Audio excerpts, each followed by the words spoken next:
Тугандар, Карасу базарыга аябай чоң жаңылык менен чыгып атам. Карасуда L магазин болуп, бүгүнөн баштап ачылды. Бул жакта Globus. Globustун напротив тушунда эле, бул жакта Тураталы Абдалым базары. Эрте стенке баадыбыз билген. Мынау жерден Globustан туш эле киргенибизде, бул жакта кичине проход, 5-10 кадам жүрүп келгенибизде, бул жерде оң жакка жол бар. Оң жактан түз эле Европа плюс катары бул жер жаңы ачылып калды.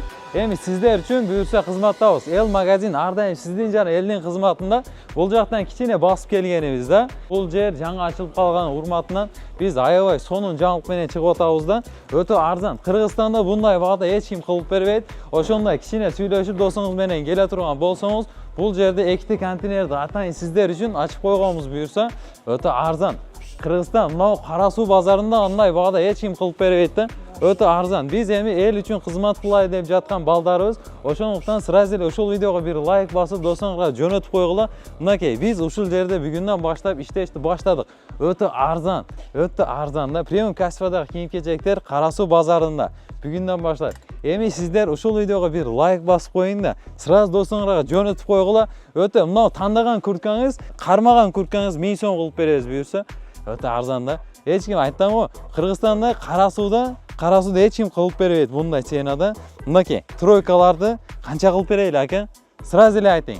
1,5 миң кылып берелиби? 1,5 миңден. Тройканчы башка жерден билбейм кандай ценасы, бирок бирде 1,5 миң сомдон да өтө арзан. Оптом алам деген эжелерге, акелерге, базарчы эжелер бизден алып оптом башка жерден сата турган болсоңуз, дагы деле арзан кылып беребиз. Шапкалар 50 сом, 100 сом кылып берди. Футболкалар распродажа, булар дагы 100 сом кылып беребиз. Дагы бизде кандай кийим-кечек десем, мына карасаңыз, без рукавкаларды канча кылып берели ака? 8 сом кылып берелиби? Пололор. Оригиналы булар. Булардын баарыгы болгону 900 сом экен да. Булар 600 сом, булар 900 сом. Айттым го, башка жерден алам десеңиздер, өтө кымбат болушу мүмкүн, бирок бизде эл үчүн жана сиз үчүн кызмат кылайлы деп жаткан балдар. Мынакей, оптом алам десеңиздер, ушул жерде кийим-кечектер итбекер болуп кетти. Ошондуктан ушул видеого бир лайк басып, досуңарга жөнөтүп койгула. Сразу эле эми Эл магазин Карасу базарында триколарды аябай жиндилери келип калган. Мынакей, карасаңыз, ичи мех. Машалла, буларды азыркы сразу эле кие турган кийим-кечектер да. Буюрса ушул видеого бир лайк басып, досуңарга сразу эле жөнөтүң.